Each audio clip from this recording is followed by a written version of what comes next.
જય શ્રી કૃષ્ણ, જય માતાજી, હર હર મહાદેવ। આજે આપણે માઘ માસ સ્નાનનો 18મા અધ્યાયનો પાઠ શ્રવણ કરશું। ઓમ નમઃ શિવાય। શ્રી વશિષ્ઠ ઋષિ કહેવા લાગ્યા, હે રાજન, મેં દત્તાત્રેયજી દ્વારા કહેલા માઘ માસ મહાત્મ્ય કહ્યો। હવે માઘ માસના સ્નાનનું ફળ સાંભળો। હે પરંતપ, માઘ સ્નાન બધા યજ્ઞો, વ્રતો અને તપનું ફળ આપનાર છે અને માઘ માસ સ્નાન કરનાર સ્વયં તો સ્વર્ગમાં જાય જ છે, પરંતુ તેના માતા અને પિતા બંનેનો કુળોને પણ સ્વર્ગ પ્રાપ્ત થાય છે। જેઓ માઘ માસમાં સૂર્યોદય સમયે નદી આદિમાં સ્નાન કરે છે, તેમના માતા પિતાના 7 કુળોની પેઢી સ્વર્ગને પ્રાપ્ત થાય છે। માઘ માસમાં સ્નાન કરનાર દુરાચારી અને કુકર્મી મનુષ્ય પણ પાપોથી મુક્ત થઈ જાય છે અને આ માસમાં હરિનું પૂજન કરનાર પાપ સમૂહથી છૂટીને ભગવાન સમાન શરીરવાળો થઈ જાય છે। જો કોઈ આળસથી પણ માઘ માસમાં સ્નાન કરે તો તેના પણ બધા પાપ નષ્ટ થઈ જાય છે। જેવી રીતે ગંધર્વ કન્યાઓ રાજાના શાપથી ભયંકર કષ્ટો ભોગવતી લોમસ ઋષિના વચનથી માઘ માસમાં સ્નાન કરવાથી પાપોમાંથી છૂટી ગઈ હતી। આ કથા સાંભળી રાજા દિલીપ વિનયથી પૂછવા લાગ્યા કે, હે ગુરુદેવ, આ કન્યાઓ કોની હતી? તેને ક્યારે અને કેવી રીતે શાપ મળ્યો? તેમના નામ શું હતા? ઋષિના શાપથી કેવી રીતે એ બધી મુક્ત થઈ અને તેઓએ ક્યાંય સ્નાન કર્યું? આપ વિસ્તારપૂર્વક આખી કથા મને કહો। વશિષ્ઠજી કહેવા લાગ્યા, હે રાજા, જેવી રીતે અગ્નિથી સ્વયં અગ્નિ ઉત્પન્ન થાય છે, તેવી જ રીતે આ કથા ધર્મ અને સંતાન ઉત્પન્ન કરે છે। હે રાજન, સુખ સંગીત નામક ગંધર્વની કન્યાનું નામ વિમોહિની હતું। સુશીલા તથા સ્વરવેદીની સુંબરા, ચંદ્રકાંતની સુતારા તથા સુપ્રભાની કન્યા ચંદ્રિકા એ 5 સમાન ઉંમરવાળી તથા ચંદ્રમા સમાન કાંતિવાળી અને સુંદર સ્ત્રીઓ હતી।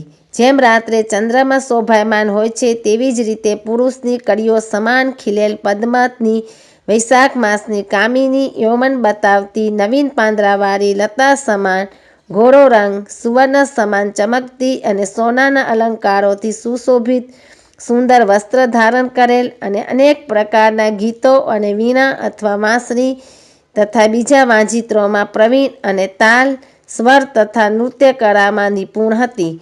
આ રીતે તે કન્યાઓ ક્રીડા કરતી કુબેરના સ્થાનમાં વિચરતી હતી।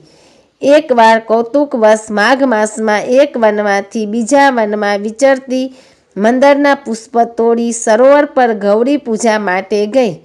સ્વચ્છ ઝરણા સરોવરમાં સ્નાન કરી, વસ્ત્ર ધારણ કરી, મૌન થઈ, બાલુ માટીની ગૌરા બનાવી, ચંદન, કપૂર, કુમકુમ અને સુંદર કમળોથી ઉપચાર સહિત પૂજન કરી એ 5 કન્યાઓ તાલ નૃત્ય કરવા લાગી। પછી ઊંચા ગાંધાર સ્વરમાં સુંદર ગીત ગાવા લાગી। જ્યારે આ કન્યાઓ ગાવા અને નાચવામાં લીન હતી તો તે અચ્છોદ નામના ઉત્તમ તીર્થમાં વેદનિધિ નામના મુનિના પુત્ર અગ્નિપ ઋષિ સ્નાન કરવા માટે ગયા। તે યુવા ઋષિ સુંદર મુખ, કમળ સમાન નયન, વિશાળ છાતી, સુંદર ભુજાઓવાળા બીજા કામદેવ સમાન હતા। શિખા સહિત દંડ લઈ મૃગચર્મ ઓઢી યજ્ઞોપવિત ધારણ કરેલ હતા।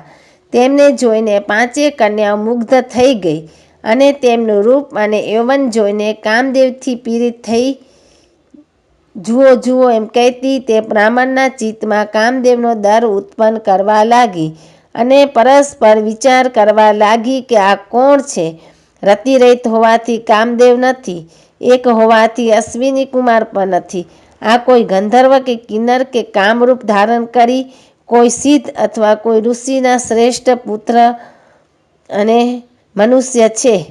કોઈ પણ હોય, બ્રહ્માજીએ તેને અમારા માટે બનાવ્યા છે। જેવી રીતે પૂર્વકર્મના પ્રભાવથી સંપત્તિ પ્રાપ્ત થાય છે, તેવી જ રીતે ગૌરીજીએ અમારા માટે શ્રેષ્ઠ વર આપ્યો છે અને પરસ્પર આ તારો વર છે અથવા મારો વર છે અથવા બધાનો વર છે એવું કહેવા લાગી। જ્યારે તે ઋષિપુત્રએ મધ્યાહનની ક્રિયા કરીને આવા વચનો સાંભળ્યા તો તેઓ સોચવા લાગ્યા કે આ તો મોટી સમસ્યા ઉત્પન્ન થઈ ગઈ।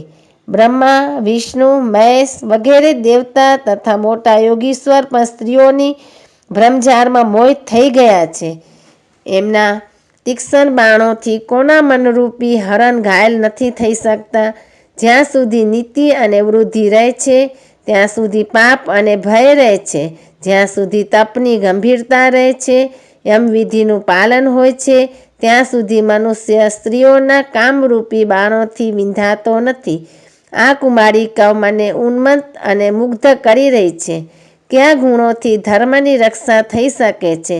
સ્ત્રીના માંસ, રક્ત, મળ, મૂત્રથી પણ બનેલા ધૂણિત અને અશુદ્ધ શરીરમાં કામી લોકો સુંદરતાની કલ્પના કરીને રમણ કરી શકે છે.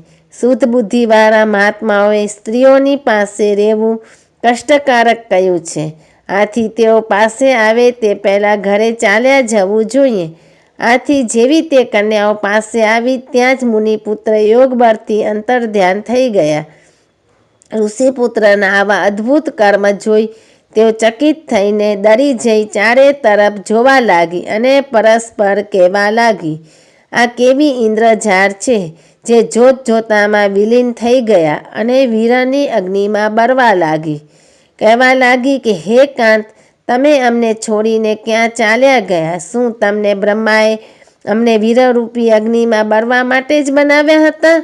શું તમારું ચિત્ત દયાહીન છે જે અમારા ચિત્તને દુભાવી ચાલ્યા ગયા? શું તમને અમારા પર વિશ્વાસ નથી? શું તમે કોઈ માયાવી છો? કોઈ પણ અપરાધ વિના અમારા પર કેમ ક્રોધ કરો છો? હે હૃદયેશ્વર, તમારા વિના અમે નહીં જીવી શકીએ. જ્યાં આપ ગયા છો અમને શીઘ્ર ત્યાં લઈ જાઓ. અમારા સંતાપ હરો અને અમને દર્શન આપો. દયા કરો. સજ્જનો કોઈનો નાશ નથી કરતા અને એ કોઈનો નાશ જોઈ પણ નથી શકતા. તો હવે પછી આપણે માઘ માસ સ્નાનનો 19મા અધ્યાયની કથા વાર્તા સાંભળશું. જય શ્રી કૃષ્ણ. હર હર મહાદેવ. ઓમ નમઃ શિવાય.